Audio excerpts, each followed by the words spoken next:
안녕하세요. 잘 지내시는지요? 오늘도 이렇게 온라인으로 여러분과 만나 뵙게 되어서 반갑습니다. 건강하게 잘 지내시죠?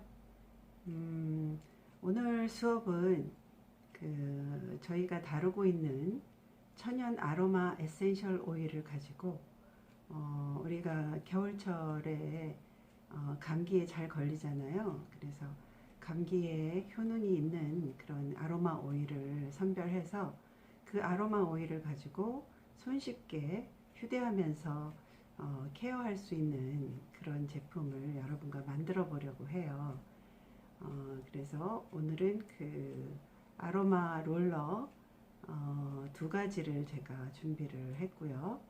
한 가지는 우리 감기 걸려서 코가 막히거나 했을 때 아기들도 마찬가지지만 코 밑에 이렇게 발라서 발양을 하게 해서 호흡기라든지 비염 이런 쪽에 도움이 되는 그런 롤러를 만들 거고, 또 하나는 사춘기도 그렇지만 성인들도 가끔 그 여드름이라든지 이런 트러블 뾰루지 같은 것들이 많이 생겨서 고민하시는 분들이 많아요. 그래서 그런 그 트러블이 난 부위에 그 부분만 이렇게 케어할 수 있는 그런 화장품류인데, 쉽게 손으로 스틱형으로 만들어서 이렇게 그 부위만 바를 수 있는 롤러 하나를 더 추가를 해서 여러분과 만들어 보려고 합니다. 그래서 첫 시간에는 우리가 사용할 아로마 오일에 대한 공부를 좀 해보고, 그리고 어떤 방식으로 만들 수 있을 것인지에 대해서 살짝 언급을 하고, 2교시에는 여러분과 직접 쉽게 만드는 방법을 알려드리는 그런 시간으로 갖도록 하겠습니다. 자, 제일 먼저 우리가 비염에 주로 많이 사용하는 아로마 에센셜 오일을 제가 우선 소개를 할게요. 우리가 감기 걸리면 주로 코나 호흡기 쪽으로 많이 증상이 오잖아요. 그래서 콧물이 난다든지 코가 막힌다든지 또 목이 칼칼하면서 그 기침이 나기 시작한 거나 이런 그 두 가지 종류의 감기 또는 두 개가 합쳐져서 오는 그런 경우도 있죠. 그래서 물론 병원에 가서 그 진단을 받고 약을 먹는 것도 중요하지만 집에서 잘 케어를 해서 감기가 빨리 나을 수 있도록 하는 것도 좋은 방법이죠. 아로마 에센셜 오일에 대한 그 효능은 일반적으로 알려져 있기는 하지만 잘못 알려져서 그것을 오용하고 또 남용하는 경우도 많아요. 그래서 우리가 이렇게 공부하는 시간을 통해서 제대로 알고 잘 사용할 수 있도록 그렇게 공부를 하는 시간을 가지도록 했으면 좋겠어요. 우선 그 코가 막혔을 때, 비염이 왔을 때 사용하는 그런 그 아로마 에센셜 오일의 종류는 꽤 많죠. 예를 들자면 여러분이 흔히 잘 알고 계시는 페퍼민트, 민트 종류죠. 민트는 이렇게 싸한 느낌이 들잖아요. 그래서 그것으로 인해서 이렇게 코가 뻥 뚫리는 느낌을 줄 수도 있고, 또 여러분이 잘 알고 있는 유칼립투스라는 것도 있고요. 또 그 밖에 여러 가지 그 아로마 에센셜 오일이 그 감기, 코막힘이라든지 비염, 그 호흡기 질환 이런 것에 도움이 되는 것들이 많지만, 제가 앞서 설명드린 것처럼 그 유칼립투스와 페퍼민트 두 가지를 사용해서 그 아로마 롤러를 만들려고 합니다.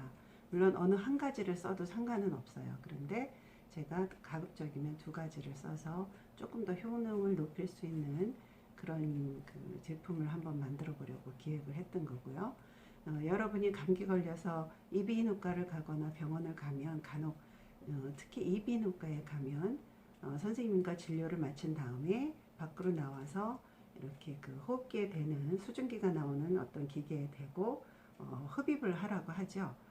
예전에는 그런 걸 못 봤는데 최근 들어서는 그런 그 자연물과 결합을 한 그런 치유법을 선생님들도 생각을 하시는 것 같아요. 그래서 그런 그 수증기가 나오는 그 기계의 안쪽에 아로마 에센셜 오일, 특히 뭐 페퍼민트, 뭐 유칼립투스, 또 로즈마리 뭐 이런 것들을 여러 가지를 넣어서 그걸 흡입하게 해서 보조 치료를 해주게 하는 그런 병원들도 꽤 많이 늘어났더라고요. 그래서 여러분들도 혹시 집에서 간단하게 사용하실 수 있는 그 아로마 에센셜 오일이 있다면 그걸 활용해서 집에서 이렇게 그 가습기를 할 때에도 거기다 한 방울 넣어서 호흡기로 흡입을 한다든지 이런 것들을 하면 굉장히 많은 도움이 될 거예요. 실예로 제가 작년에 독감이 좀 심하게 걸렸었는데, 독감이 걸려서 이 호흡기 쪽에서 이제 가래가 끓는 소리가 날 정도로 굉장히 심했어요. 그런데 우리가 수업에서 사용하는 티트리 오일 있죠? 티트리 오일을 목욕을 따끈하게 하고 난 다음에 몸이 젖은 상태에서 목부터 가슴까지 쭉 발라줬어요. 티트리 오일을. 그리고 따뜻한 이불 속에서 전기담요도 켜고 그 안에서 찜질을 해줬거든요. 그런데 정말 놀랍게도 그 다음날 굉장히 그 증상이 개선이 됐어요. 그래서 의사 선생님께서는 저보고 굉장히 심해하기 때문에 새벽에 혹시 안 좋으면 응급실을 가야 된다라고 할 정도로 심했었는데, 그 요법을 같이 약을 복용하고 그 티트리 아로마 오일을 가슴에 직접 바르고 해서 찜질을 하는 그 시간을 보냈더니 증상이 빠르게 완화가 되는 것들을 제가 경험을 했거든요. 물론 이거는 대체요법이기 때문에 의사 선생님한테 가서 치료나 어떤 처방을 받지 않고 난 이것만 할 거야 라고 하는 건 옳지 않아요. 보조요법으로 하는 거기 때문에 여러분도 집에서 그런 방법으로 해보시면 좋고, 지금 제가 말씀드린 것처럼 티트리 오일은 우리 몸에 직접 발라도 되는 몇 가지 안 되는 오일 중에 하나예요. 100% 오일이지만 우리 피부에 직접 바를 수 있는 것들은 사실 몇 가지 안 되거든요. 티트리 오일, 레몬, 오렌지, 그리고 라벤더, 이 정도는 뭐 아기들도 국소 부위, 아주 작은 부위에 발라도 돼요. 그런데 제가 티트리 오일을 넓게 바른 것은 증상이 워낙 심했기 때문에 그렇게 했던 거고, 이거는 의사 선생님의 처방과는 별도로 제가 보조요법으로 사용했던 거기 때문에 거기에 대한 오해는 없으셨으면 좋겠고, 그리고 집에서 호흡기가 안 좋을 때는 우리가 가습기 틀잖아요. 그런데 가습기도 물론 좋지만 가습기가 뭐 꺼려지거나 또 주변에 가습기가 없을 때는 그 간단한 방법으로 조그만 대접이나 접시 같은 것에 끓는 물을 먼저 넣고요. 그럼 수증기가 나올 거 아니에요. 그러면 거기에 그 아로마 오일을 한 방울, 두 방울 정도 떨어뜨려서 그걸 흡입을 하거나, 아니면 그것도 귀찮을 경우는 그 머리맡에 손이 닿지 않는 곳에 놓고 잠을 자는 거예요. 그러면 온 방 안에 그 수증기와 아로마 오일이 그 휘발이 되겠죠. 그러면서 여러분이 호흡하는 동안 그게 도움을 줄 수 있을 거예요. 그런 방식으로 저희가 사용을 할 수 있다는 것을 말씀드리는 겁니다. 자, 그래서 유칼립투스는 여러분도 잘 알고 계시지만 아마 여러분이 좋아하는 동물이 먹는 음식이거든요. 근데 혹시 아시겠어요? 뭔지? 아시는 학생들도 있을 거예요. 코알라라고 귀여운 동물 있죠? 예, 그 동물은 호주에 살잖아요. 그 동물은 유칼립투스를 주로 먹는다고 해요. 그래서 유칼립투스는 종류가 굉장히 많아서 700종이 있다고 해요. 그래서 모양이 여러 가지가 있어요. 어떤 건 동그란 잎도 있고, 어떤 건 길쭉한 잎도 있고. 그래서 제가 그 사진을 한번 보여드리려고 하는데요. 여러분이 흔히 보는 동그란 잎이죠. 이런 유칼립투스가 있고, 또 이렇게 길쭉한 모양의 유칼립투스도 있어요. 그래서 이런 그 종류가 700종이나 되는 유칼립투스가 그 호주에 분포하고 있다고 하는데, 최근에는 우리나라에서도 들여와서 그 재배하시는 분들이 있는데, 그쪽의 기후와 우리나라의 기후가 다르기 때문에 좀 재배하는데 어려움이 있을 거라고 생각해요. 그래서 실패하시는 분도 있고, 그래서 저도 이런 그 허브를 좀 키워보려고 하는 그런 계획이 있습니다. 제가 바쁘다 보니 이걸 얘네들을 잘 돌볼 수 있을지 걱정은 돼요. 그래서 유칼립투스가 이렇게 그 여러 가지 700여 종의 종류가 있는데, 상상도 못하게 얘는요, 키가 그렇게 크게 자란대요. 그래서 101m? 101m면 몇 층일까요? 우리 그 아파트가 한 12층 되면 한 40m 될까요? 근데 102m면 엄청나게 크죠? 이 세상에서 가장 큰 나무가 바오밥 나무라고 하는데 유칼립투스도 자라지 않고 놔두면 이렇게 큰다고 해요. 그래서 우리가 알고 있는 유칼립투스는 아주 가느다란 나뭇가지인데 거기에 그걸 어떻게 코알라가 올라갈까?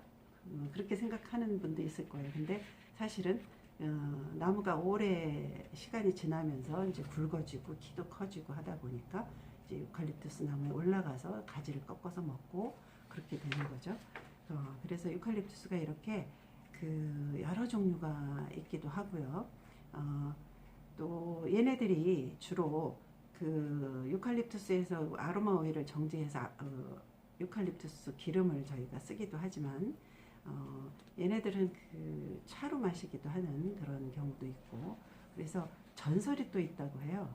전설이 뭐냐면 이 유칼립투스 나무 아래에서 사랑을 고백하면 그 사랑이 아주 오래가고 사랑이 이루어진다고 하는 전설이 있대요. 여러분도 혹시 그런 기회가 있다면 한번 해보시겠어요? 네. 그래서 이런 아름다운 전설이 있다고 하고, 얘는 이름도 아주 상큼한 이름을 가지고 있죠. 그래서 이런 전설에 힘입어서 유칼립투스를 사랑하시는 분들이 많이 생겨날 것 같아요.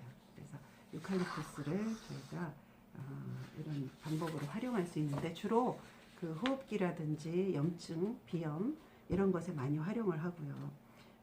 뭐 잎이라든지 줄기, 나무 다 쓰기도 하고, 그렇지만 우리가 흔히 쓰는 거는 이제 잎을 따서 그걸 정유를 만드는 그런 과정을 거친 것들을 주로 쓰죠. 얘가 이제 페퍼민트랑 마찬가지로 살균 작용도 있고 하기 때문에 약용으로 많이 쓰였어요. 그래서 옛날에 중세 이전에 아주 오래됐던 시절에는 유칼립투스 나무를 문 앞에다가 걸어두면 악귀가 들어오지 못한다든지 잡균이 들어오지 못한다고 해서 그런 식으로 활용을 했다고 해요. 이렇게 옛날 사람들은 과학이 발달하지 않았기 때문에 유칼립투스가 어떤 효능이 있다는 것은 알고 있는데 병을 일으키는 모든 것들이 악마와 관련이 있다 이런 생각을 했기 때문에 아마 그런 방식으로 썼던 것 같아요. 그래서 제가 옛날부터 가지고 있던 책이 하나 있는데요. 여기 보시면 이런 허브에 관련된 책인데, 이 책에 보면 정유를 만드는 기계가 이렇게 나와요. 나중에 제가 사진으로 좀 띄워드리겠지만 이렇게 정유를 뽑는 게 나오고, 이쪽에 보면은 어떤 한자 비슷한 게 쓰여 있는 그런 병이 있죠. 여기 보면 중국 사람들에 대한 얘기가 나오는데, 물론 유럽 쪽에는 사실 중국과 교류가 먼저 시작되고 오래됐기 때문에 우리가 알기로는 그래요. 근데 뭐 신라 시대 때에도 유럽과 교류가 있었다고 하지만 문헌에는 중국에 관한 얘기가 많이 나오거든요. 그래서 중국과 마찬가지로 우리나라도 역시 이런 허브들, 우리는 한약이라고 부르잖아요. 약초들.